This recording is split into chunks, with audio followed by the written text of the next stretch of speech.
Magandang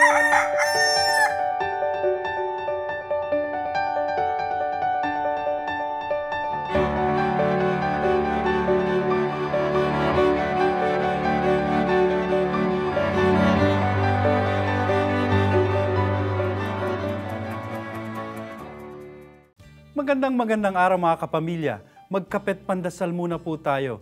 Ito po si Father Nono. Mga kapamilya, isa po sa magandang tema ng Adbyento ay ang pagiging gising.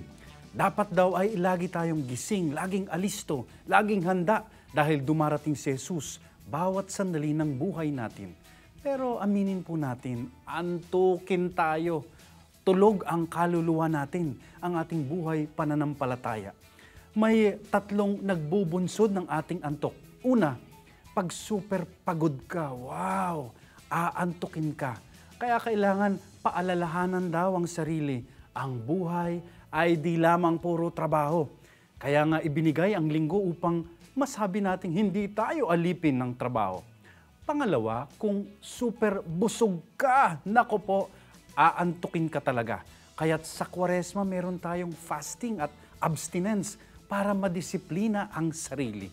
Gayon din kung tayo ay super lungkot. Mas nanaisin nating matulog na lamang at takasan ang mundo. Kung ang tinutuunan nga naman natin ay puro lang negatibo, bad news, intriga, walang sisibol na pag-asa sa ating puso. Dumating man si Jesus na liwanag ng buhay, pipiliin pa rin natin ang dilim ng mundo. Kaya mga kapamilya, iwasan ang sobrang pagod, sobrang busog at sobrang lungkot upang lagi tayong maging alisto at gising. Amen.